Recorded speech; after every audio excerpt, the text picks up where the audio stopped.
अमेरिकी राष्ट्रपति Donald Trump ने रूस यूक्रेन युद्ध पर बड़ा बयान दिया। वहीं पाकिस्तान में इमरान खान की हालत को लेकर उनकी बहन ने गंभीर आरोप लगाए हैं। भारत में पुतिन की ऐतिहासिक सुरक्षा के साथ होने वाली यात्रा की तैयारियां चर्चा में है, तो दूसरी ओर अमेरिकी टैरिफ की मार से भारतीय निर्यात को भारी झटका लगा है और चीन इसका बड़ा फायदा उठा रहा है। खेल जगत में गौतम गंभीर पर बढ़ते दबाव के बीच रवि शास्त्री की कड़ी चेतावनी सुर्खियां बटोर रही है और मनोरंजन की दुनिया में नेटफ्लिक्स का वार्नर ब्रोस डिस्कवरी को खरीदने का बड़ा कैश ऑफर हलचल मचा रहा है।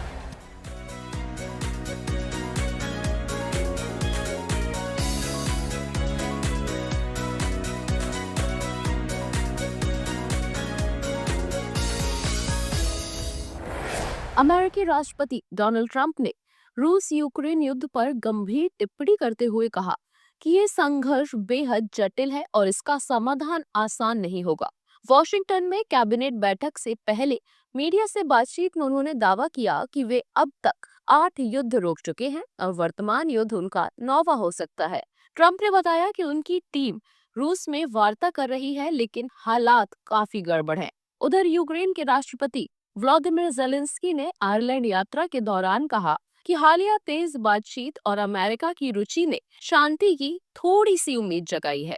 इस बीच रूसी राष्ट्रपति व्लादिमीर पुतिन ने यूरोपीय देशों को चेतावनी दी कि यदि वे रूस के खिलाफ युद्ध छेड़ते हैं तो उन्हें तेज और निर्णायक हार का सामना करना पड़ेगा। वर्तमान में रूस यूक्रेन के लगभग 19% क्षेत्र पर नियंत्रण बनाए हुए है। पाकिस्तान के पूर्व प्रधानमंत्री इमरान खान की हाल की मौत की अफवाहों के बीच उनकी बहन डॉक्टर उस्मा खानम ने रावलपिंडी की अडियाला जेल में उससे 20 मिनट मुलाकात की। बाहर आकर उन्होंने कहा कि इमरान खान जीवित और शारीरिक रूप से ठीक हैं, लेकिन उन्हें मानसिक रूप से गंभीर प्रताड़ना दी जा रही है। उस्मा के अनुसार इमरान को दिन भर सेल में बंद रखा जाता है, उन्हें बहुत कम समय के लिए बाहर निकलने दिया जाता है और किसी से बात करने की अनुमति भी नहीं है। उन्होंने ये भी दावा किया कि इमरान ने अपनी वर्तमान स्थिति के लिए जनरल आसिम मुनीर को जिम्मेदार ठहराया, जो अब सेना पर पूर्ण नियंत्रण रखते हैं। मुलाकात परिवार को कई हफ्तों बाद अनुमति मिलने पर हुई है, जबकि इमरान समर्थकों के विरोध प्रदर्शन के कारण देश में सभाओं पर प्रतिबंध लगाया गया है। रूसी राष्ट्रपति व्लादिमीर पुतिन भारत दौरे पर अब तक की सबसे कड़ी वीवीआईपी सुरक्षा के बीच पहुंचेंगे। उनका विशेष विमान IL-96 3000 प्यू, जिसे उड़ता किला कहा जाता है, मल्टीलेयर मिसाइल जैमिंग सिस्टम और उन्नत सुरक्षा तकनीकों से लैस है। सड़क मार्ग के लिए रूस अपना पूरा मोटरकैड और बख्तरबंद और रूस सेनात लिमोजीन भारत लाता है, जो बुलेट प्रूफ, ग्रेडेड प्रूफ और गैस अटैक प्रतिरोधी है। भारत ने भी थल, जल और वायु में शीर्ष स्तर के सुरक्षा प्रोटोकॉल लागू किए हैं। एयर स्पेस प्रतिबद्ध, एंटी ड्रोन कवच, संचार जैमिंग और रणनीतिक मार्ग सुरक्षा तैनात की जाएगी। पुतिन प्रधानमंत्री मोदी पर गहरा भरोसा रखते हैं और इस दौरे की सुरक्षा तैयारियां दोनों देशों के बीच रणनीतिक समानता और वैश्विक शक्ति संतुलन का संकेत मानी जा रही है। ये अभूतपूर्व सुरक्षा व्यवस्था बताती है कि भारत रूस संबंध किस स्तर के संवेदनशीलता और विश्वास पर खड़े हैं। मौलाना महमूद मदनी ने जिहाद पर अपने हालिया बयान को दोहराते हुए कहा कि जिहाद एक पवित्र धार्मिक अवधारणा है, जिसे गलत संदर्भों में पेश किया जा रहा है। उन्होंने कहा कि लोगों को जिहाद के असली अर्थ और उसकी विभिन्न प्रकारों के बारे में शिक्षित किया जाना चाहिए, यहाँ तक कि इसे स्कूलों में पढ़ाया जाना चाहिए। मदनी के अनुसार जिहाद जुल्म के खिलाफ खड़े होने और भलाई करने का प्रतीक है, ना कि हिंसा का। उन्होंने मीडिया और सरकार पर आरोप लगाया कि वे जिहाद को लव जिहाद या जमीन जिहाद जैसे शब्दों से जोड़कर गलत छवि बना रहे हैं। मदनी ने स्पष्ट किया कि भारत जैसे सेक्युलर देश में मुसलमान संविधान के प्रति वफादार हैं और जिहाद यहाँ बहस का विषय नहीं होना चाहिए। उन्होंने कहा कि देश में 60% लोग खामोश वर्ग है, जिनसे मुसलमानों को संवाद बढ़ाने की जरूरत है, क्योंकि उनकी सोच ही समाज की दिशा तय करेगी। अमेरिकी राष्ट्रपति डोनाल्ड ट्रंप द्वारा भारत पाकिस्तान हालिया तनाव को खत्म करने का दावा एक बार फिर भारतीय राजनीति में गर्मी लेकर आया है। कांग्रेस ने प्रधानमंत्री नरेंद्र मोदी पर निशाना साधते हुए कहा कि अमेरिका बार बार ये कह रहा है कि ट्रंप ने दोनों देशों के बीच शांति स्थापित की, जिससे साबित होता है कि मोदी ट्रंप डिप्लोमेसी अब ठंडी पड़ चुकी है। कांग्रेस महासचिव जयराम रमेश ने याद दिलाया कि 10 मई 2025 को अमेरिकी विदेश मंत्री मार्को रूबियो ने सबसे पहले ऑपरेशन सिंदूर रोकने की जानकारी दी थी, जिसके बाद ट्रंप ने 60 से अधिक बार दावा दोहराया कि ये उनकी दखल अंदाजी से रोका गया। व्हाइट हाउस कैबिनेट बैठक में रूबियो ने ट्रंप की विदेश नीति की सराहना की, जबकि ट्रंप ने कहा कि उन्होंने कई वैश्विक विवाद हल किए हैं। हालांकि भारत का रुख साफ है, भारत पाकिस्तान तनाव में किसी तीसरे पक्ष का हस्तक्षेप नहीं हुआ।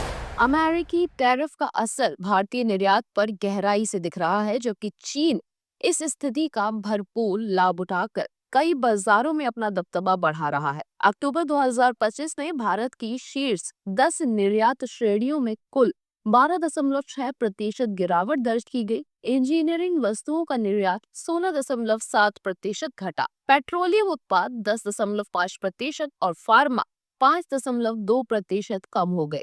रत्नाभूषण, प्लास्टिक, चावल, केमिकल और टेक्सटाइल में भी बड़ी गिरावट देखी गई। केवल इलेक्ट्रॉनिक सेक्टर ने 19% वृद्धि दर्ज की, जिसमें स्मार्टफोन विशेषकर आईफोन ने 60% योगदान दिया। विशेषज्ञों का कहना है कि अमेरिकी टैरिफ दबाव और चीनी कंपनियों की आक्रामक डंपिंग ने भारत की प्रतिस्पर्धा क्षमता को कमजोर किया है। वैश्विक मांग में कमी और लॉजिस्टिक चुनौतियों ने स्थिति को और कठिन बना दिया। कई पारंपरिक बाजारों जैसे यूरोप और अफ्रीका में भारत अपनी हिस्सेदारी खो रहा है, जबकि चीन तेजी से विस्तार कर रहा है।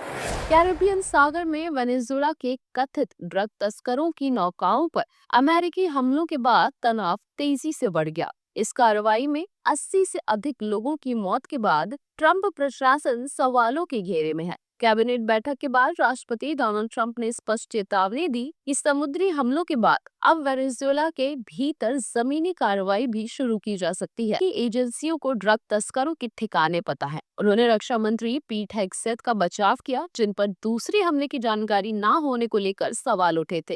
हेगसेथ ने बताया कि पहला हमला उन्होंने लाइव देखा, लेकिन दूसरे हमले की जानकारी बाद में मिली। व्हाइट हाउस के मुताबिक दूसरा हमला अमेरिकी स्पेशल ऑपरेशंस कमांड के प्रमुख एडमिरल फ्रैंक मिच ब्रैडली के आदेश पर हुआ था।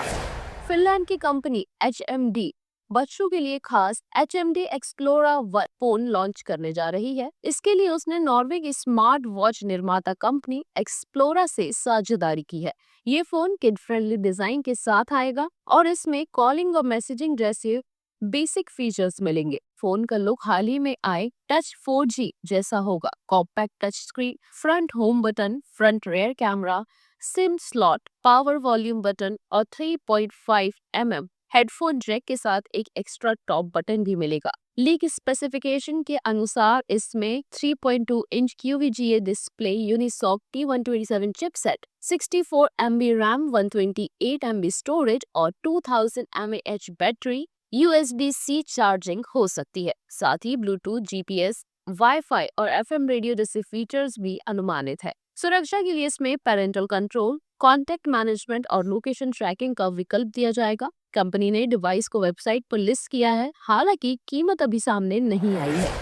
भारतीय टीम के कोच गौतम गंभीर पर दक्षिण अफ्रीका के खिलाफ 0-2 घरेलू टेस्ट सीरीज हार के बाद दबाव बढ़ गया है। 2 लगातार होम टेस्ट व्हाइट वॉश झेलने वाले गंभीर पहले भारतीय कोच बने, जिससे उनकी रणनीति और टीम मैनेजमेंट पर सवाल उठ रहे हैं। ऐसे माहौल में पूर्व कोच रवि शास्त्री ने साफ चेतावनी दी कि खराब प्रदर्शन जारी रहा तो गंभीर को हटाया भी जा सकता है। शास्त्री ने सलाह दी कि गंभीर को घबराने के बजाय धैर्य और संयम दिखाना चाहिए। उनके अनुसार इस समय बेहतर कम्युनिकेशन और मैन मैनेजमेंट ही गंभीर की सबसे बड़ी ताकत हो सकती है। गंभीर के 1.5 साल के कार्यकाल में भारत ने चैंपियंस ट्रॉफी 2025 और एशिया कप 2025 जीते, लेकिन टेस्ट में गिरती फॉर्म चिंता का कारण बनी है। टीम में सीनियर खिलाड़ियों के साथ उनकी ट्यूनिंग को लेकर भी चर्चाएं जारी हैं। अब उनकी सबसे बड़ी परीक्षा 2026 T20 वर्ल्ड कप होगी, जो भारत में होना है।